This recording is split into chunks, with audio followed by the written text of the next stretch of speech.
It's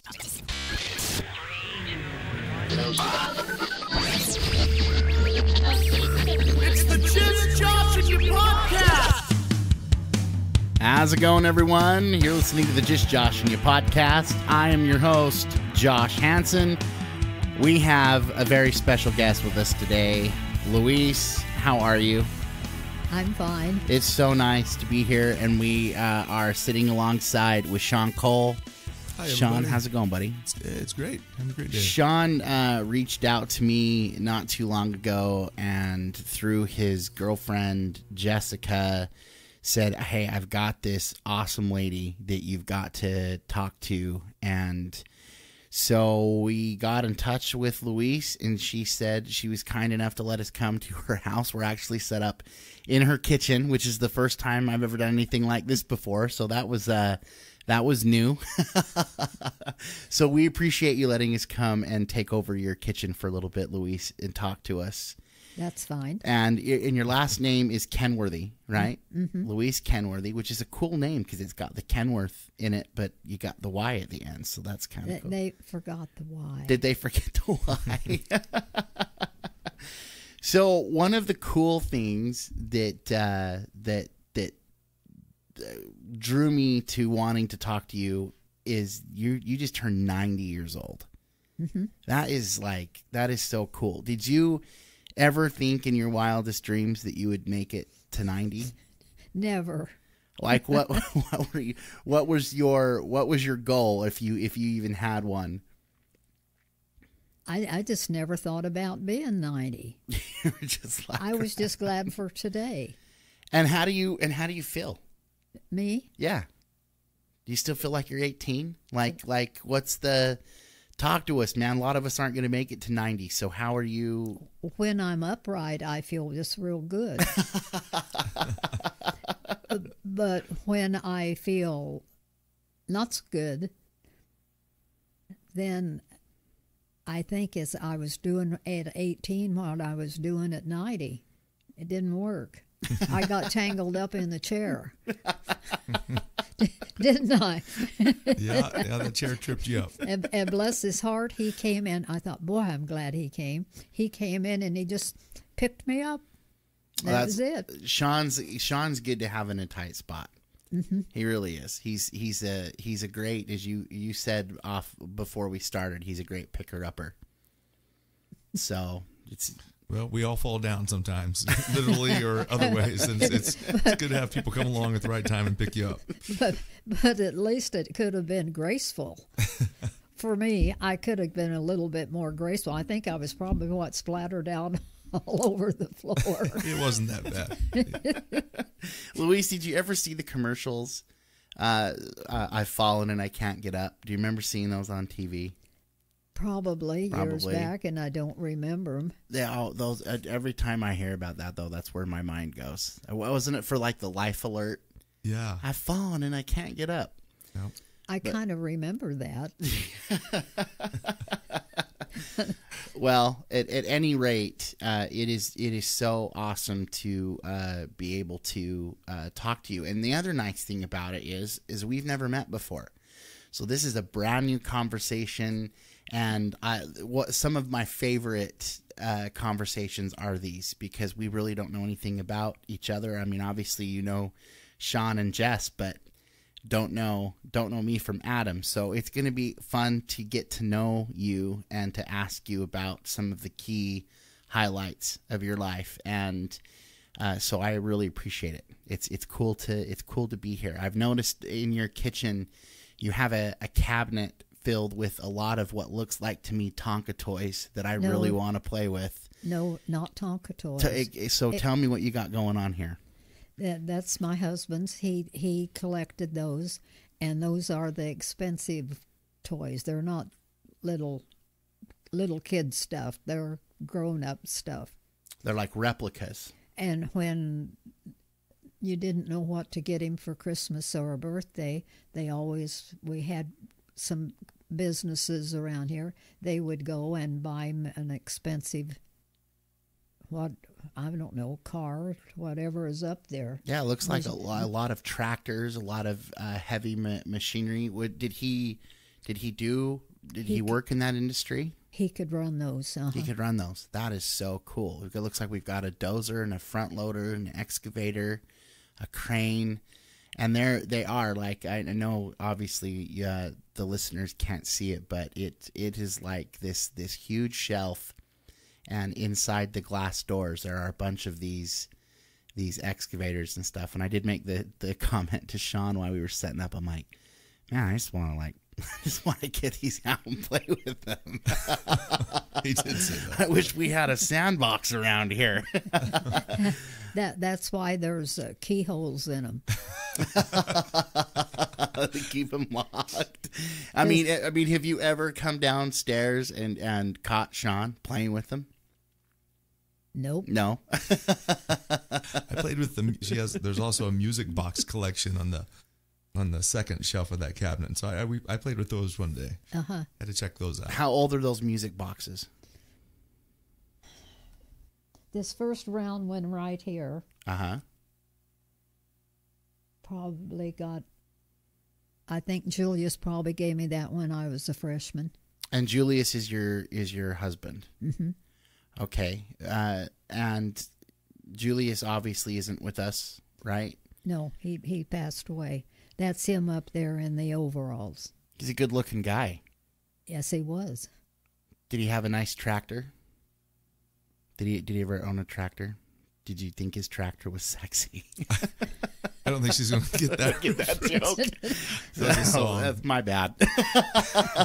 That's the young generation screwing up again.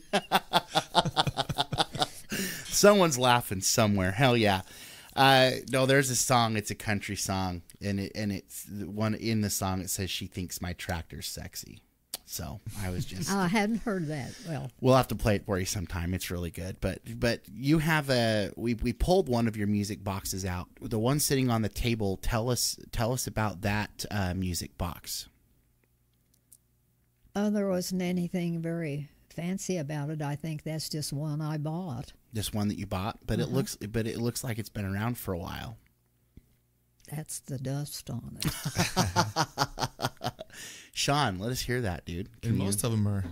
Is it Most of them are windable? telephone themed. Do you want me to unlock that? No, I got this.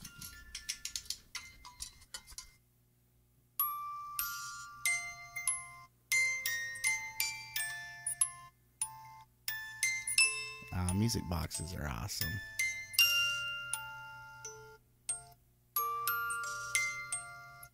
You know what song that is, Louise? What is it called? Is it Close to You? Do I have it in there? The Way We Were. The Way We Were. That's cool.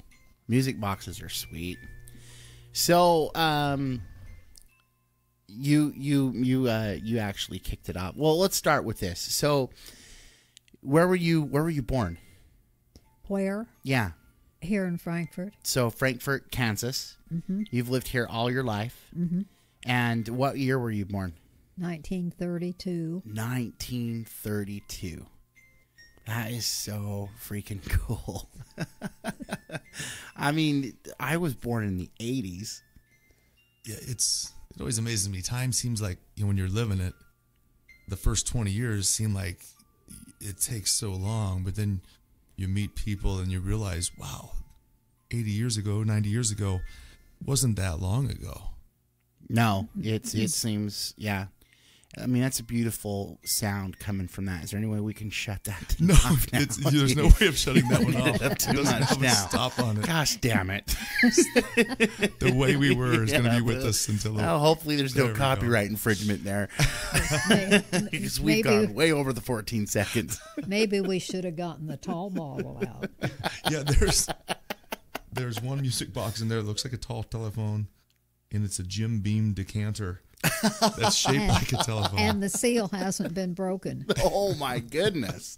That's going to be some good stuff eventually, huh? We'll have a great conversation. That's right. Yep, that would be great. We all need a couple of shots of that. So, Louise, a lot of telephone-themed things going on here. What is the significance with the telephone? I was an operator. Telephone operator. A telephone operator. What, you like picked up the receiver and called people? Like, how does that? What do you mean by a telephone operator? You sit at a switchboard, and when people use their phones, it'll bring, depends on what switchboard you're at, but it'll bring either a little piece of metal, I'm going to say, and when they ring it in their house, it'll go make a little noise on our switchboard, and there'll be a little piece of metal that will kind of drop back, and then you take your cord, like I have here, and we plug this end of it into the hole that's in the switchboard, and then we say, number please, and then they tell us what they want. And then if it's just a local call, you just plug into the number they're calling. Or if they're calling out of town, then you have to build your calls. Like here at Frankfurt, if people called in, that we would have to go to Marysville, Kansas first. We would have to ring them, I guess you'd say. There was like a hub or a connection there. Yeah, and so where we plugged this into our board, and then we had a little key that we could move, and it would ring into the Marysville switchboard. And then if we were going to Kansas City, we would have to build our call. So then when Marysville answered, I would say, and then I would say Kansas City, or usually, but I would say Kansas City, and then she would ring Kansas City. And then that I had built my call from Frankfurt to Marysville to Kansas City.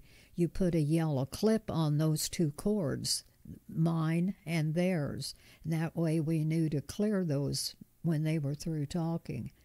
And so or either that, or you could call locally, or you could call Blue Rapids, and we had little towns around that would ring in to Frankfurt and give us their long distance that they wanted, and we'd ring it for them, or we'd build their call. I mean, and like that one time for California, I don't know. I just thought it was very interesting. No, that's a hell of a system. So how long would it take to place a call? If I wanted to call somebody, how long would it take for me to get someone else on the other line? Well, if it was local, say like here in your call Marysville, we would just take this cord and plug it into our switchboard and ring this little button back here, and then that call would go to Marysville through the wires, I guess, maybe that's all those wires they had out there. and then we would get a Marysville operator, and she'd answer Marysville, and we'd tell her, say number 785, and then she would ring that on her switchboard. But if we had to build a call, it might be that maybe we would have to go to Topeka or maybe to Kansas City and then on farther. And then when we went on farther like that, another town and another town, then we would have to clear that so they would know when to take their connection down. So then, like, I would ring then, and the Marysville operator would come on the line, and I would say, clear to Kansas City, and then she would know to clear her connection from there to Kansas City, so their board was clear then. So back then when someone hung up on you had a reason to be pissed. It's going to take you another 15 minutes to get that person back on the line, man. Holy cow. So if you were making a long distance call, you were hanging in there for like 11 minutes or so to get everything connected. It went faster than it sounds. Okay. But we had little towns around us that came into us, like Vlietz and Irving, and I don't think Blue Rapids had one. I know I remember Vlietz and Irving because I got so tickled at them because the one at Irving, when you when you wanted to call somebody at Irving, well, then you'd plug into the little hole that says Irving, and you'd ring, and then when he would answer, Irving, Irving. That's always how he said it, huh? And then you tell him what you wanted. Sometimes he was okay, and sometimes he wasn't. And if family hears this, I'm sorry. and then see, there was Irving, and there was another Vliets, Kansas, Vliets. Okay. And Vliets. So you want to catch it, Vliets. And that was, you just plug in, and then you didn't have to clear your cords on that, because that would, I think, would bring a light, or I don't remember now if it was a little noise or a light. And that was in their home. They had their switchboard in their house. And then that's when they would ring us then, and if we had to go on for something for them, say like they wanted to call Kansas City, well, they'd come in and they'd ring to us, and they'd pass us their information, and we'd write their ticket. And we had to write tickets on these calls. And then I would ring Marysville, and then I would say Kansas City, and then she would ring Kansas City for me. And then when they were through talking, then I had to clear this. And I had a little yellow clip, and I don't know what happened to it, but we had to put a little, if we had to go that far, we'd put this little yellow clip on these cords so we know verbally to clear all the way. And that's just how we got along. So how many cords, though, supplied a town? Like, you have that call, you've connected that call. What if someone else calls in? Oh, you probably got... Well, you could probably put up about as many calls as you wanted to. Of course, back in those days, they didn't call like they do now. Sure. And, I mean, you would call, well, say like you wanted to call Kansas City. You would come, if it started at Frankfort, or if it was like one of these other little towns that had to ring into us, then we would have to go to Marysville, and then they would have, I think they could go on then and have a Kansas City circuit, and they could ring Kansas City. And then when the operator answered there, then I'd tell her what I wanted, and she'd do that end of it for me.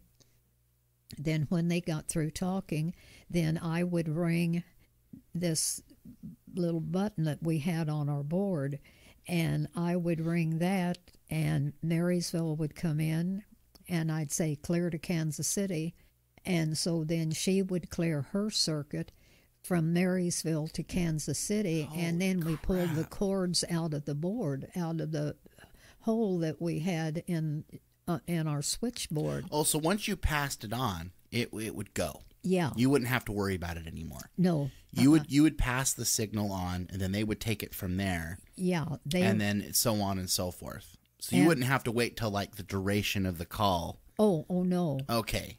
No, they'd say like, we'll say like somebody placed a call here from Frankfurt.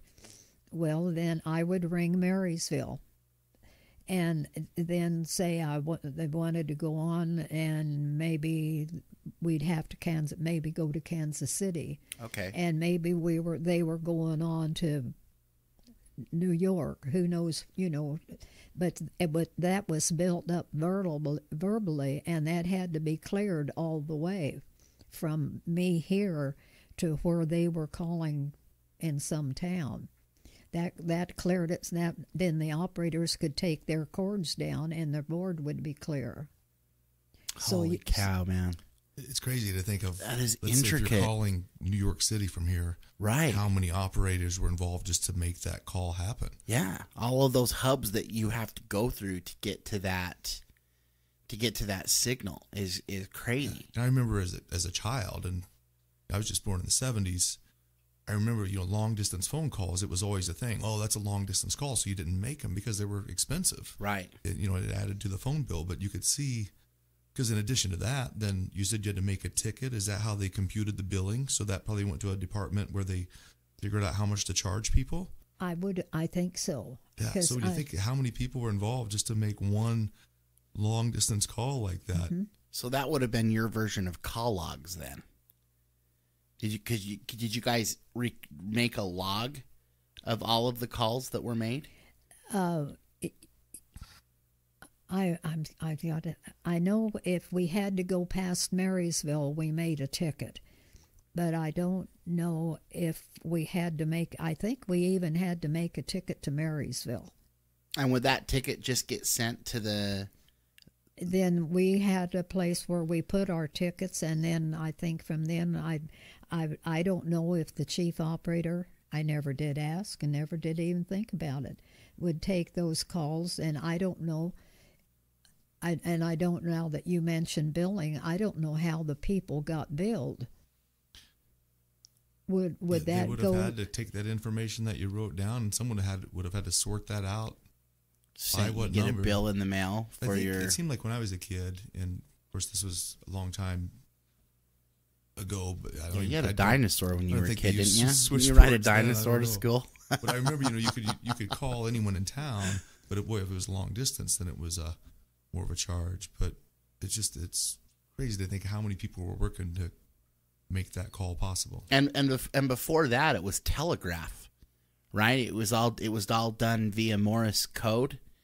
I don't know. And I think I don't know what the progression was, but I know at Telegraph some was before point back in the telephone, day yeah. you had to like go to the office and see if you got a wire or something. Right. It's just cool to see how it's come, because it really, if you think about it, it really hasn't been that much time from that era to where we are now, where everything, you can make calls on your computer now. It's just like so crazy. We're so interconnected. Do you remember what year you retired from the phone company? 19.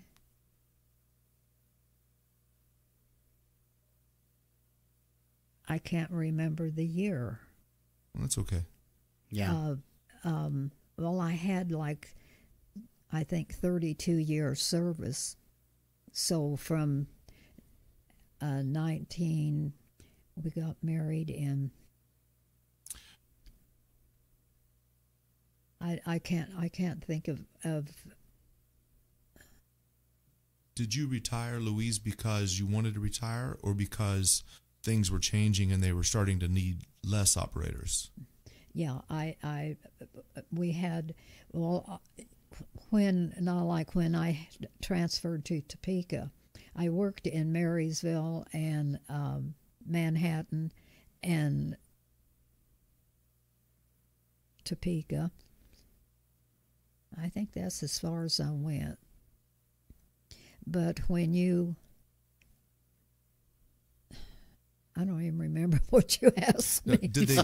That's fine. When you retired, was it just because you were ready to retire from there, or did they start using less operators? Yeah, they were closing Marysville out. Okay. And so technology was advancing, and they didn't need as many operators. I see. yeah, and then they then. Oh, criminy.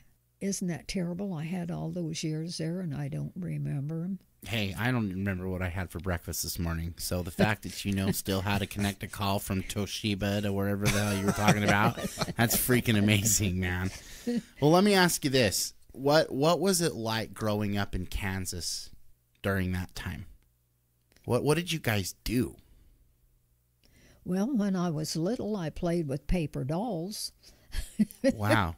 or dolls, or rode my tricycle, or then when you went to the swimming pool in the summertime. Uh-huh. And then here at where the south end of where the high school is, there's that hill. They used to block that off, and we'd sleigh ride there. You couldn't have traffic on the hill, But if you came in from the sides, if you had, here's your hill, and then, if people live here, well, they would come out and they would come down. They would go around. They didn't always put all their traffic down Kansas Avenue. Okay. Because that's where we slid at. That's where we had our sleds Went at. sledding. Oh, that sounds fun. What did you guys do? What was your version of partying back then? So we'll move forward. Let's say like in high school. What did you guys do to get in trouble back in those days? I knew better than to get in trouble. All right. So you were a good girl? Well, of course. Of course. What a question. What a question. You never did anything wrong. Never. That I would tell. No, come on. You gotta give us a little bit of the good stuff. Like what constituted getting into trouble back then? You really didn't. Okay. I mean, the kids didn't get in trouble back then like they do now. Like they do today. We were all just pretty good. Maybe it was our parents, because I know that sometimes you got the hairbrush and sometimes you got the switch and The switch. What's the switch? a branch off of a green tree. Oh my gosh. So you didn't do it again. Did you have a curfew like through high school, or 11 o'clock. and was that all the way through high school? You had that? And I better be there at 11 o'clock. I found out what it was like when it was after 11 o'clock. Get the switch? Or You the get the hairbrush? switch or the hairbrush? Hairbrush and the switch. Mother and the switch and Daddy and the hairbrush. Oh my goodness. So I only did that once each. The kids learned early.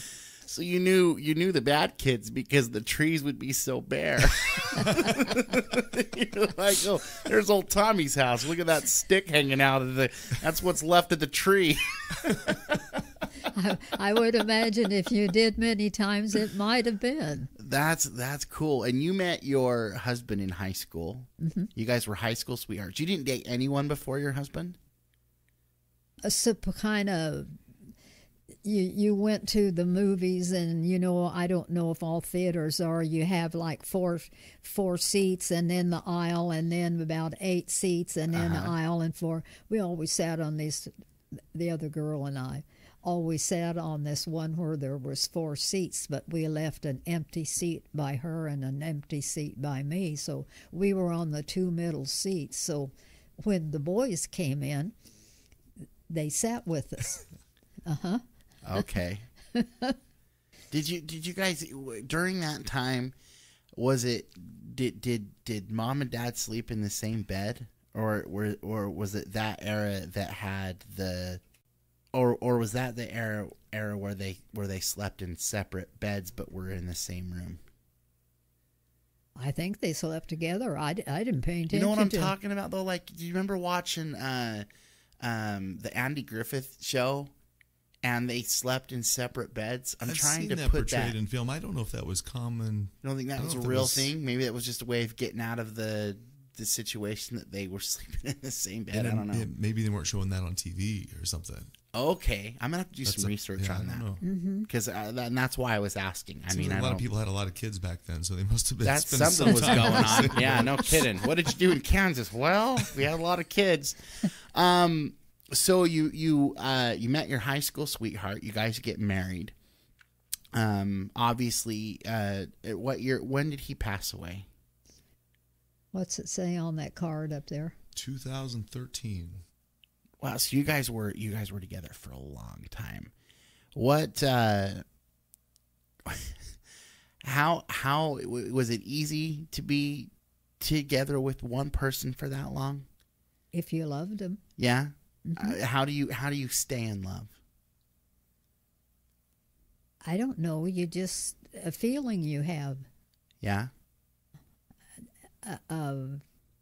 Everything's more important where they're involved. I don't know. It's just I still have that feeling. You still love him as much as you did before? Mm-hmm. That to me would probably be I worry about when I think about getting older. I worry about all of the people that I'm going to have to watch pass away and go without. How, because I obviously don't have that experience. What was it like having to move on past your best friend, the person that you've been with your entire life, all of a sudden not being there? It was only hard with him. The friends I had, it was like, of course, back then when you're that young, you don't have many friends. And if somebody's parents died, that unless they were good friends, you just went ahead and lived, I guess. Sure.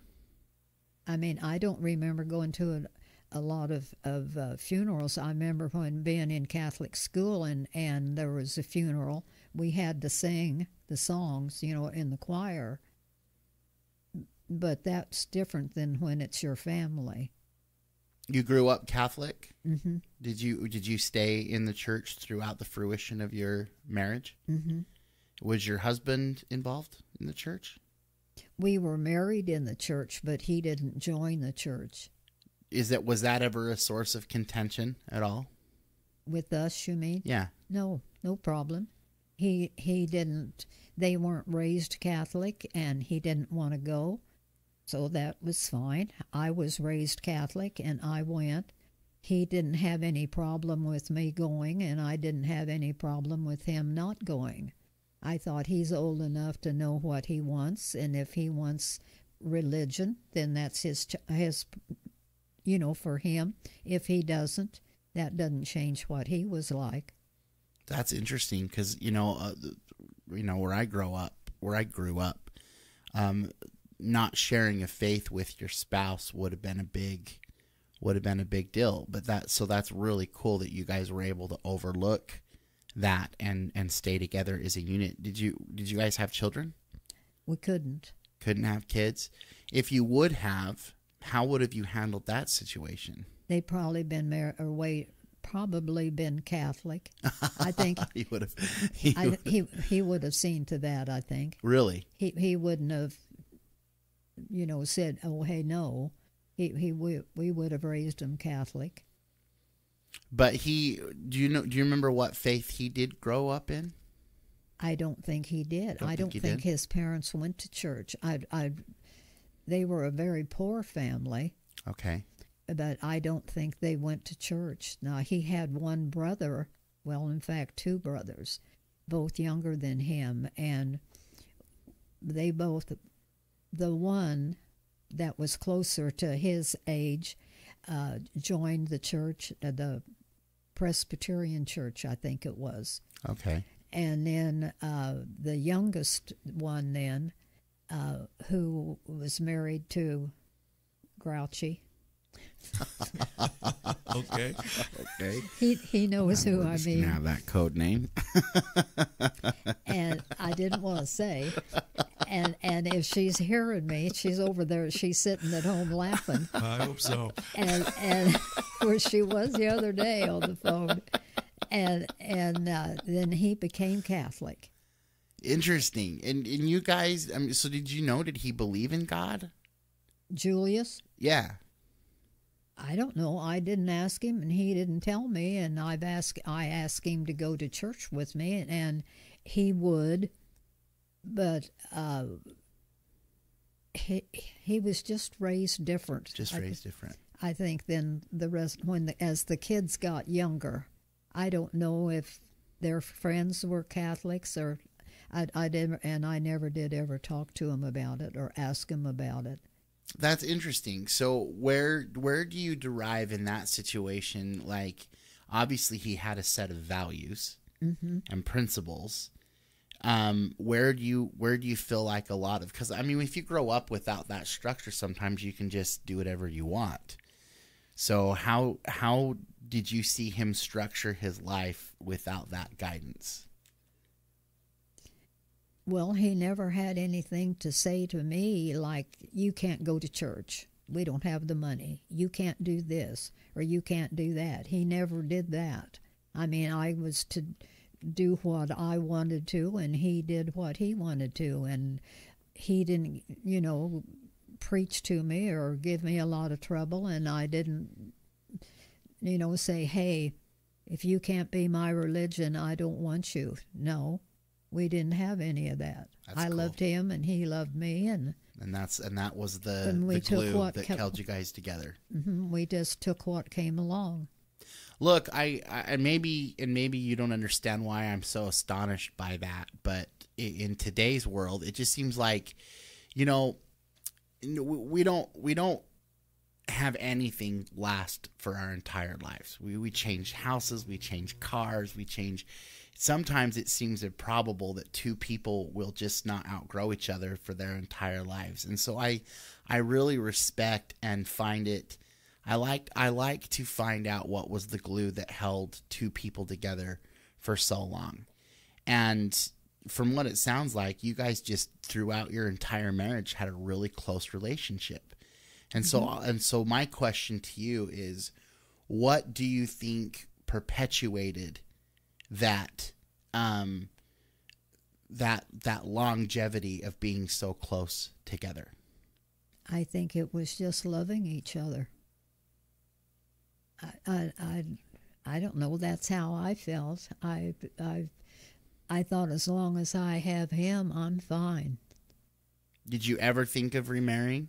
Mm-mm. No, never was a. No. Has it been hard being alone? No, it's not been hard being alone. It's been hard without him. But as far as just me, like now, me being alone, no, I'm okay. That doesn't bother me. But him not being here, then that's hard. That's tough. Mm-hmm. So, I mean, it's been quite a while. Do you still have hard days? Mm-hmm. And just that pain just never seems to go away. Mm-mm. I lost a little girl. Me and my wife struggled to have children, and we have two beautiful girls now, but the first one that we were able to become pregnant with, we lost at 18 weeks. And that's not comparing your loss, because being able to spend that many years with someone is obviously completely different, but I'll still have bad days. And I didn't even really know. I didn't know her, you know what I mean? But I'll still have days where that loss hits me, or a memory or a smell or something will trigger that memory. And I'll be like, man, that really sucks. So, and I can't imagine, because obviously I love my wife, and that's like I said earlier, it's just one of the parts about getting old that I would think would be the disadvantage, is having to let go of your best friend at some point. Mm-hmm. And then, still wanting to get up in the morning after. So, but you still have such a positive outlook on life, and you've kept going. And I think that's remarkable. I think it's awesome. There's been some rough days through those years, but you just go through your rough days, and then you straighten up and you go on and you do some living, and something will happen and you'll have a rough day again, but you live through them. What do you think of today's society? I feel sorry for the kids. Do you? I do. I don't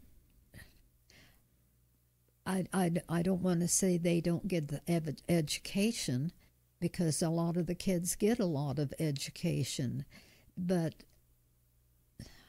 I don't know why I feel like I do. Maybe it's because I had what I had with my folks and with Julius, and I don't know why I feel that way. Were you close to your parents growing up? Mm-hmm. Until they got the switch and the brush. Well, they started pulling shit off the tree, and that changed pretty damn quick, didn't it? Was Julius, I'm curious, because you have such an optimistic, you're pretty spry, you're ornery. Was Julius a pretty fun-loving, lighthearted guy also? Mm-hmm. Okay, I was always curious about that. Did you guys do the long married thing? Did you guys banter back and forth and give each other a hard time? You mean about the religion? No, just in general. Just like, I mean, you guys never argued. You never. Oh, if he's stayed out. Well, if I would work till 10 o'clock or 11 o'clock and I'd come home and he wouldn't be home. Well, I knew where he was at. He was at the beer joint. I knew that. But then when he worked down around Onega, it was late when he'd come home. The late coming home didn't bother me, but the driving on that road from Onega to Blaine is terrible. Uh-huh. And not worried me and kind of upset me, but no. And he worked on the railroad, so I imagine he traveled quite a bit. Yes, he did. Mm-hmm. And was it strange, because you worked, obviously, for so many years, and he worked, and it seems like we always hear there was a lot of, in the 50s and maybe before, where just the man would be the provider and the woman would just stay home and keep care of the house.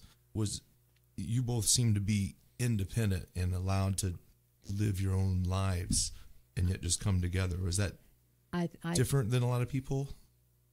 I think so. Maybe it was beginning to change. I don't know, but I think back then a lot of the women stayed home and raised the kids. Well, we didn't have kids, so that meant we both worked. So maybe that was it. I don't know. But he had to go, and he went one way and I went the other way, and we met, and that was... So what'd you do on the weekends? If you're both working quite a bit during the week, what'd you do for fun? Well, usually we just stayed a lot at home. Yeah. I mean, a lot of them want to go, and he was kind of like on the road, especially when he got with the railroad. He just wanted to stay home, and that was fine with me because I'm not one that likes... I packed his suitcase for the job, but I don't like packing suitcases for vacation. Because I couldn't see anything out there for a vacation that looked all that good. Interesting. So we both just soon stay home and sit in the carport and drink coffee. Isn't that exciting? Hey, desolate. You know what? It's whatever makes you tick. There is no right or wrong answer. I think some people like to get out. I myself like to travel. And thank God my family's the same way, and my children too. They love road trips. And that's mostly because I'm very extroverted. I love meeting people, new people. Hence why I'm here. I mean, just a little boy from Utah, and it's been so fun to travel the country and meet. I mean, if I had never come here, we would never be sitting here. And to me, that's a gem. It's kind of like gold digging. You know what I mean? Mm-hmm. And those experiences have created a ripple effect in my life, and I've just decided that I want more of that. And that's kind of why I started doing this podcast, is at some point I want to be able to look back, or I want my posterity to be able to look back and go, this is who Dad was, or this is who Josh was, and all of these people that he got to talk to and meet. There's a record of that. And I've considered it a huge privilege, because this conversation and me being able to sit in your home, which I just love, it is so welcoming and warm. But you can, if the walls could tell stories, you can just feel that in here, and that's something that I'll carry with me for the rest of my life. So, thank you. But that's it's fine. Like you guys obviously enjoyed just spending time together. There didn't have to be some dog and pony show for you guys to do that. You guys just love chilling. Did you guys ever go travel together and go see anything? Well, we would go to Georgia to see his brother and his family. I had an aunt and uncle in Texas, but I just never did ever care to travel. And with him being in that truck on the road every day, when the weekend came, he didn't want to travel either. He just was just to stay home and relax and just do what you want when you want, and we just didn't care to get out on the road anymore because I don't know. I mean, I just didn't get that excited over traveling. Now, like you enjoy it. And to me, it was like, God, I got to pack another suitcase. Right. What am I going to take? And this and that and something else. And I thought, it's not worth all that. Not for me. Not when I really don't want to go. And so we just didn't travel, which was great because we both agreed. Yeah, both of you were like, well, you know, all of my exes live in Texas. Did we do well on that one? I've heard that. Oh, hell yeah, you've heard that song. Sweet. That's freaking awesome. Wow. So I want to come up with some more questions because this is good. So growing up, your parents were awesome, but they were strict. Mm-hmm. You meet Julius, and you guys have a wonderful relationship, it sounds like, which, I mean, your relationship goals, basically, you know, because not a lot of people have that experience. They have more bumps in the road, but I contribute that more, I feel like, to their ability to let each other have their space and still live out their lives, but incorporate each other. That's what I have into that observed mix. just Yeah. in knowing you, Louise, is you both seem to, you told me a lot of times you guys would go out dancing on the weekend sometime, and you said you like to dance, and he didn't like to dance. So you would go out and you would dance, and he'd have some beers, and maybe even go to a different bar and have a beer over there, and you would dance. And it takes a lot of loving. A lot of people would be jealous if their girlfriend or wife was dancing with other people, but it sounds like you guys just, you let each other live your lives, and just there must have been just a lot of harmonious. It was just harmonious between you two, just naturally. I think he was thankful that he did not have to dance because he didn't like to dance, and he really didn't dance very good. And he knew that, but I liked to dance, so he could go bar hop or booth hop, whatever you want to call it. And he would go and talk with the people, and he'd have some beer, and I'd get out on the dance floor with this guy. One night, this guy asked me to dance, and because I like to dance, so okay. Well, he was tall, so we had several dances, and my neck hurt so bad from looking up, and he was so kind to ask me to dance. I finally just says, I've got to go sit down. and he came back and asked me again, and I told him no, and he's very nice about it. Just, thanked me and went on. Did you tell him why? Did you say it's because you're so tall, my neck hurts? I didn't think about it till later, and I thought, well, I should have told him why, so he didn't think that I wasn't, happy with dancing. Yeah. But it is neat. I think a lot of couples, it was probably always, maybe it wasn't that way years ago, but it seems now a lot of people, they start dating, and people kind of want that other person to do exactly what they're doing, and they want to try to make all their interests the same, and they're always going to do this together and do that together, and sometimes people feel like they lose themselves in a relationship. Where you guys, sounds like you've found a healthy way to maintain what you loved and how you love to do things, and just found the parts that work together. Well, I think with us both being gone all week and not seeing each other all week, when the weekend comes around, we're just satisfied to sit here at home, and not do it. Our biggest thing, I think, was like in the summertime, we'd go and see his brother and his wife, and I'd go, maybe spend a week here or spend a week there, and that was our vacation. I mean, we would just as soon stay home, like I said, and sit out in the carport, have a cup of coffee or have a beer or whatever.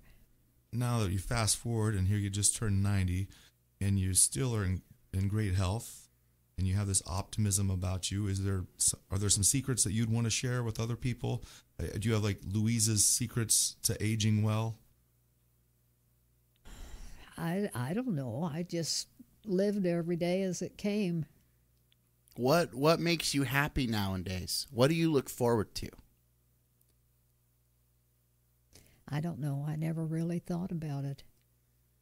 What makes you happy? What is something that from a day-to-day basis that you really enjoy that makes you happy? Well, I enjoy the friends that I have and the new friends that I get, which isn't, it's not a lot. But I'm just satisfied sitting here at home alone. I don't have to get up and get out and go somewhere to be happy. I'm happy here. Do you think the world is more evil now than it was when you were growing up? I do. Like way more, or like if you could?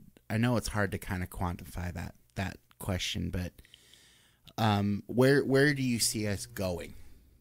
From because you've seen a lot, you've witnessed a lot of things, and so I love talking to, and this is the first time on this program I've been able to do this and record it, but so I want to ask you, from what you've been able to see and from your experience, where do you see mankind headed? Well, from some of the things I've seen, I don't think it looks very good. I'm not too smart, really, but I don't remember me growing up or Julius and I being together.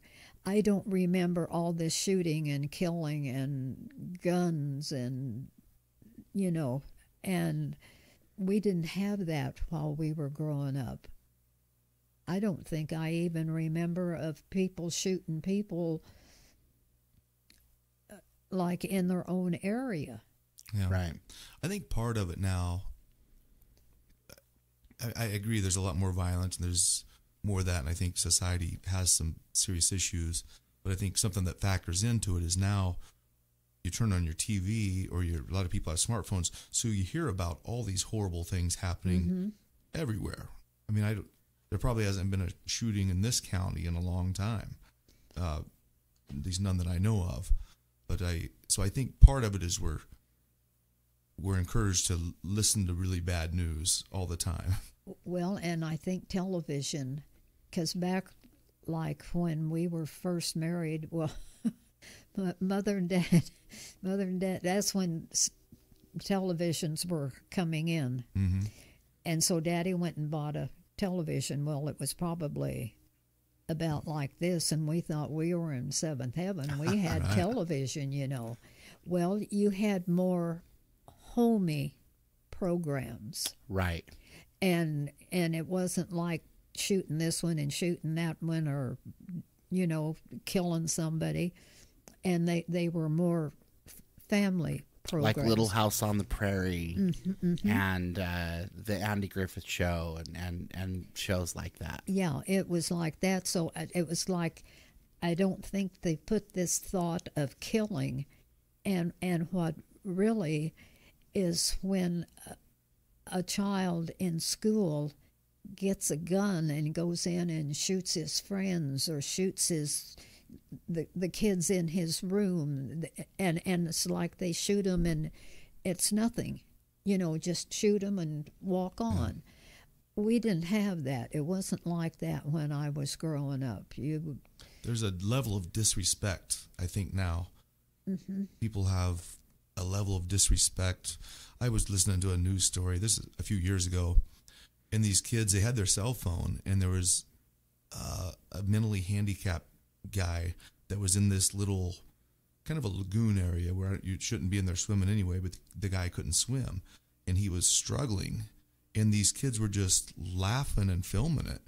And even as they watched him die, they were just laughing. Mm-hmm. And I remember when I first heard that, I actually felt sorry for the kids that were laughing at him, because I thought, if you have that little respect for life, there's no way you could have enough respect to have a good life yourself. Mm-hmm. And I thought, of course, it's a tragedy for the person that drowned, but I just remember thinking, I felt bad even for the hoodlums that were watching this happen, because they thought they were having a good time. It's like, they'll never have a life as rich as yours has been.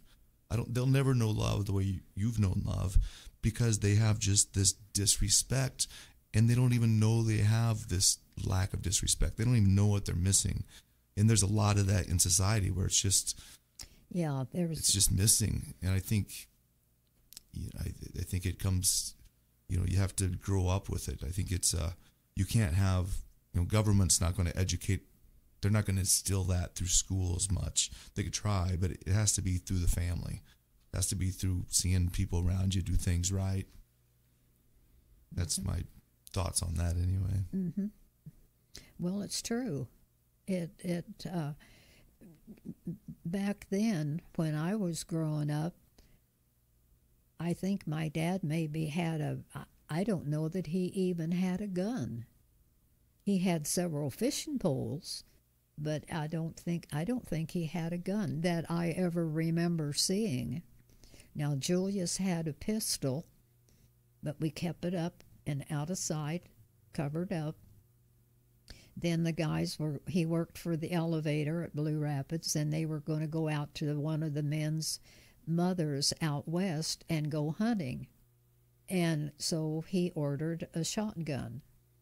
Well, that was his gun, the pistol that you never saw. And my dad had a small one, and you never saw it. I never saw it. No. And it wasn't this gun, shoot. And, we didn't have that. And to me, that made a big difference. I don't know if it did, but to me it did. Yeah. And it's kind of like some of them, the parents can't even handle it. And that's sad. Yeah, it is. I don't understand why we still do the things that we do to each other. Like, I don't understand, like with Russia and Ukraine right now, why can't they each just find the best chess player in that country and have two people meet up and go at it, and whoever wins and whoever loses loses? I don't understand why we're still killing each other when at the end of the day, none of those men are ever going to live to see the territory anyway, because it's all just passed on to the next generation. They're literally fighting for something that's not going to be theirs anyway on both sides. And it's sad because a life, what you're doing when you're taking a life is you're stripping away the experience that they could have had. And it's really sad that we get to that point where we're so worried about territory or religious beliefs or what. I mean, it's so funny how we grow up learning about God and how we need to love one another, and but yet in the name of God we'll go and kill as many people as we have to for that right. And it just doesn't make any sense to me. I would have thought by now we would have been a little further than what it is. And I can only imagine from your standpoint, seeing so much bloodshed, so many wars, so much disregard for life. It's just, I mean, I'm sure that things happen and it just doesn't even surprise you anymore. It doesn't really. I mean, it's just, you see it on the screen, on television, and it's just, that's it. It just, where before you had your home-like movies, or I guess you'd call them movies, but the movies are even different. Yeah. I mean, it's, and these little kids coming up and seeing people shoot people which it looks like there was no concern to each person that was doing the shooting. Right. You know, it's just like, how many can I get today? People do get desensitized by it. And I hate to think about these little kids, and these little kids absorb a lot more than you think they do. Oh, for sure. And more so now than when I was growing up.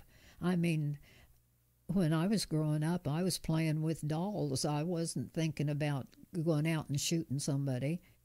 And I don't think that the little kids were. And that's sad. That's sad for them. They lose a lot. They do. I know it's and I'm an artist, so I'm for freedom of speech and freedom of expression. And I had some younger cousins, and I was playing video games with them, and a lot of them are what they call first-person shooter games. So you just walk around and shoot other people or other things, and now maybe it's a soldier, or the storyline makes it so you're the hero or whatever. But a lot of these kids, you play those games for hours and hours, and it's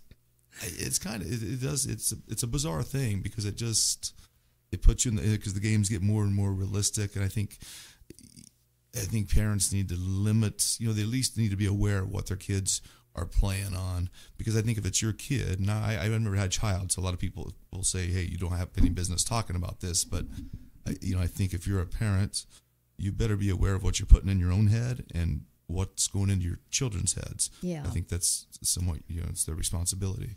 I think it all has to be moderation and self-control. I mean, I'm one of those kids. Like, I love Grand Theft Auto, even as an adult, man. Like, I love playing that game. Oh, it's a fun game. I've played it, and I was surprised at how fun it is. It's great, and it's obviously like I don't set out to go and kill, but I don't know. I think being able to distinguish the difference between reality and how your actions can really affect other people is what's important. Being able to distinguish the fact from the fiction a little bit. Because I'm with you, obviously, in the work that we both do. Freedom of speech is everything, and it's under, our freedoms are under scrutiny more now than they ever have been before. Where I feel like we just lose more and more every single day. But I just think being able to be able to separate and have, you should be able to do that, but like, you don't want a kid that's just playing Nintendo, all day, every day. Right. I see what you're saying there, but it's hard for me in my generation because I'm one of those people that enjoy that did that. That played a lot. Yeah, and I think there again it comes back to respect is the bigger issue. I'm not saying that's the right. The no, problem, I got but you. I think I could never watch someone drown and not. And laugh try at and record and try and you could just jump go, in, and do what I need to do. But so question, Louise, I'm not trying to be crass. I'm just going to go out and say it. So I hope I don't offend you. But as the sun is setting in your life, do you find yourself thinking about the end more? Does it ever cross your mind? Me dying? Yeah. Right? No, I don't think much about me dying. The only thing I think about is I hope I see Julius. Yeah, being able to be reunited with your buddy. Mm-hmm. And that's cool. But I don't think much about it. I kind of go through spells. I mean, there might be a few days that I cry a lot, and then I might not cry for months. No. And I don't know if it's a person's body. I don't know why it's that way. But I think about Julius a lot. I can imagine. I mean, like I said, I think that's one of my greatest fears isn't growing old itself, but having to say goodbye to the ones that have meant so much to me in my life. And I think it really is like the final test is your ability to be able to keep going when you hit that last final wave of diversity. But you have, obviously you can tell that you miss him and that you still love him, but you still have that zest for life, and you still are bringing other people happiness being around. And I think that that's awesome. I mean, these guys can't say enough about you. I know that you mean a lot to both Shawn and Jessica. And I feel like more important than religion or anything else, that's what we're here for, is to make a difference in other people's lives for the better.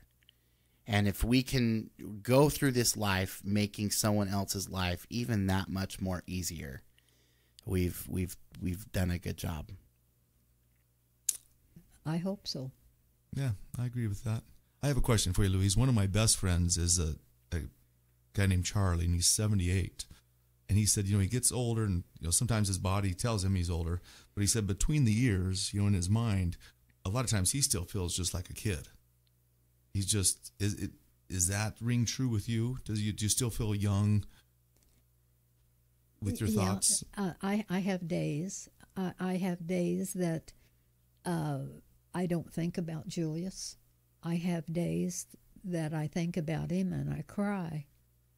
I have days when I think about maybe some people here in Frankfurt, some older people, or maybe some parents that really don't look like they care about their kids. I hate to see that. Yeah. And it's kind of hard. But when you love somebody and you lose them, I think you lose some of yourself. Oh, for sure. For sure. Well, because when you're around somebody for that long, and I'm just speculating because obviously I haven't been in that situation completely. We were just talking about this on the ride up, though, Shawn. Everyone that you're around or let in energy-wise becomes a part of you. Mm-hmm. I mean, we're all a product of what we've been around because it's all we know. And so when you lose someone that's been that close for so long, it can feel like, I would imagine, losing your right arm, because it's just been something you've been so used to for so long. So, but the memories and the good things that you have, I feel like, are what bring you through it, because you got to experience each other. You guys gave the best of your lives to each other, and nothing can replace that, right? Mm-hmm. Right. It's pretty cool. Yeah. Louise, you're a sweetheart. No, I really, seriously, it's been fabulous to sit in your kitchen and have a conversation with you and get to know you a little bit. And it's definitely a conversation that I won't soon forget for a long time. And I really appreciate your honesty and your willingness to open up to some crazy guy that you've never met before and have this conversation with me. He told me I was safe. Did he? No, he lied. He does that a lot.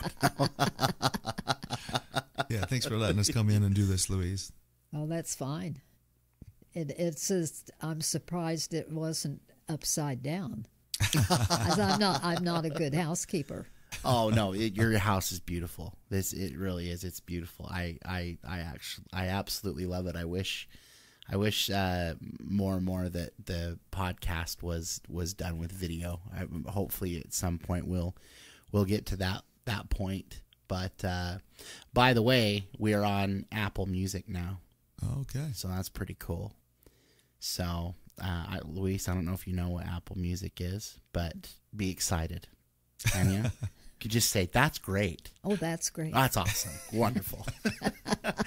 If you're still listening, we sure appreciate it. Really do appreciate the support and the audience. You've been listening to the Just Josh and You podcast here with Louise and, of course, as always, Shawn Cole.